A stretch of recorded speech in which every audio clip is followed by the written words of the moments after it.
देखिए, trigonometric ratios हमने सारे निकाल लिए थे, ठीक है। उसको हमने कैसे निकाले थे एक्सप्लेन करके सारे निकाल लिए थे, 0 डिग्री, 90 डिग्री, 45, 60 और 30।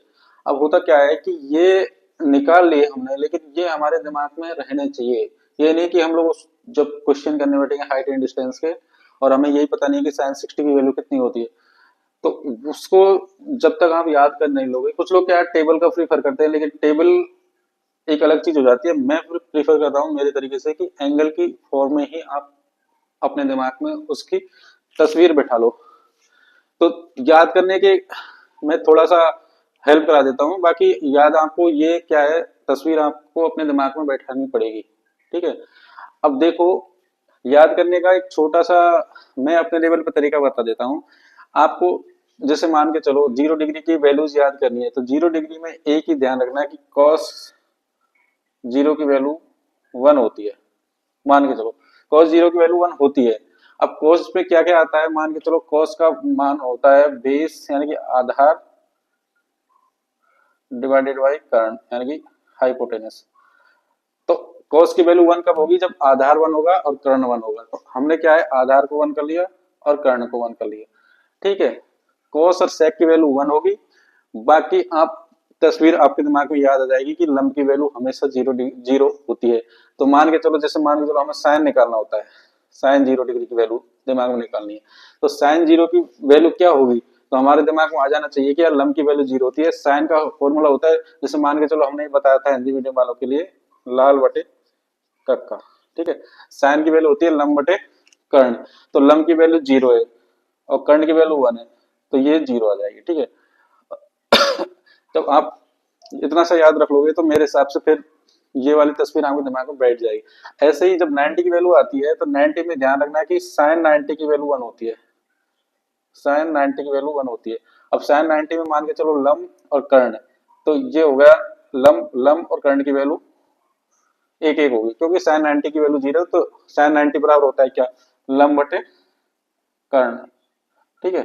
तो 1 तभी होगी जब दोनों बराबर होंगे, तो ये बराबर होंगे। इसमें बेस क्या है, जब ओवरलैप कर जाता है तो बेस की वैल्यू 0 हो जाती है।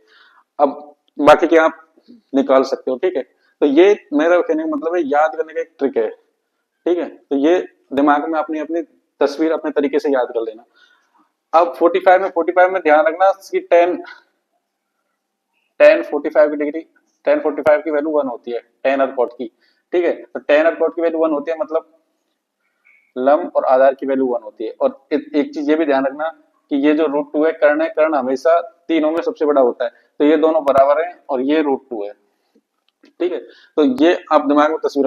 अब यहाँ थोड़ा सा दिमाग लगा के रखना कि जब हम लोग दोनों को एक साथ हमने एक्सप्लेन किया था कैसे इनके जो रेशो निकल के आते हैं, तो हमने क्या है, ये वाला एंगल 30 डिग्री का ऊपर से काटा था यहाँ से, मान के चलो, तो मैंने यहाँ इसको यहाँ शो कर दिया, ठीक है। और 60 डिग्री का हमने क्या माना था, साइड एक मतलब संभव त्रिभुज की तीनों साइड्स बराबर मानी थी, तो दो 2a एक वहां से ए सी परपेंडिकुलर डाला, तो ये हाफ हो जाएगा, 2a का हाफ हो जाती है। तो ये 60 डिग्री का ध्यान रखना, ये वैल्यू एज इट इज रहेंगी।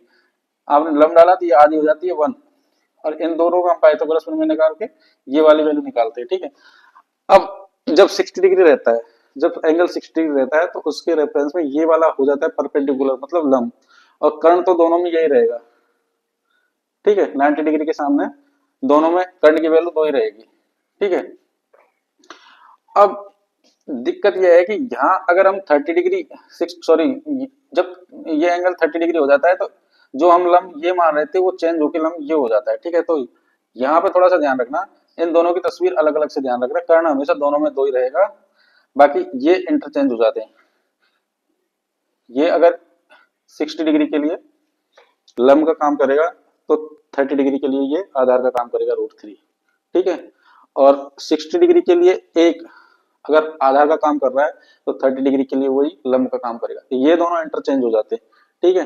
तो ये क्या है, पांचों एंगलों की तस्वीर अपने दिमाग में कैसे भी करके बैठा लो, और सारणी के चक्कर में मत पड़ना। मेरा मानना तो ये है कि ये तस्वीर अगर आपके दिमाग में बैठ गई, तो आपको पूरी ट्रिग्नोमेट्री जो 10th लेवल से लेके एडवांस लेवल तक की है, वो सारे के सारे दिमाग में सारे क्वेश्चन आसानी से सॉल्व हो जाएंगे, ठीक है। तो मेरा कहने का मतलब है कि ये अगर आपके दिमाग में बैठ गई ना, तो फिर अपन 10th क्लास की पूरी ट्रिग्नोमेट्री को आसानी से हल करेंगे।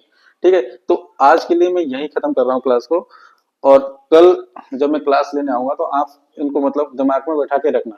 ठीक है, तो अगली क्लास से हम लोग क्या है, क्वेश्चन सॉल्व करेंगे इनसे रिलेटेड। ठीक है, ओके, थैंक यू।